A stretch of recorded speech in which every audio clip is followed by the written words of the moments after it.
Adiala jail में आज बानी से मुलाकातों का दिन है। उमर अयूब और नियाजुल्लाह नियाजी अडियाला जेल पहुंचने में कामयाब हो गए हैं।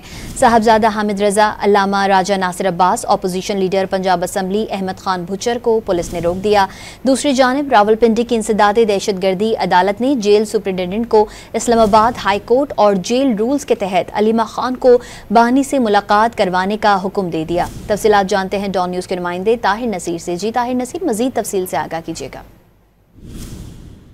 से आज पार्टी रहनुमाओं से मुलाकात का दिन है और इस हवाले से उमर अयूब, नियाजुल्लाह नियाजी तो अडियाला जेल पहुंचने में कामयाब हो चुके हैं। ताहम पुलिस ने गोरखपुर नाके के ऊपर साहबजादा हामिद रजा और अल्लामा राजा नासिर अब्बास और opposition leader Punjab assembly Ahmad Khan को रोक लिया है, जबकि रावलपिंडी की इंसानी दहशतगर्दी अदालत के जज अनवर अली शाह ने जो दरखास्त दायर की थी कि बानी पीटीआई की उनकी फैमिली से मुलाकात करवाई जाए, उस दरखास्त के ऊपर फैसला सुनाते हुए सुप्रिंटेंडेंट अडियाला जेल को ये हुक्म दिया है कि जेल रूल्स और इस्लामाबाद हाई कोर्ट के हुक्म के मुताबिक फैमिली की बानी पीटीआई से मुलाकात करवाइए। ताहम आज क्योंकि 2 दिन कबल भी जब मुलाकात का दिन था उस वक्त भी इसी तरह वहाँ पे गोरखपुर नाके के ऊपर पुलिस ने रोक लिया था और आज भी साहबजादा हामिद रजा, अल्लामा राजा नासिर अब्बास, अहमद खान को रोक लिया, जबकि नियाजुल्लाह नियाजी और इनके साथ जो दूसरे उमर अयूब वो अडियाला जेल पहुंचने में कामयाब हो सके। कुछ ही देर बाद उनकी मुलाकात भी कराए जाने का इम्कान है। ताहिर नसीर अपडेट कर रहे थे, आपका बहुत शुक्रिया।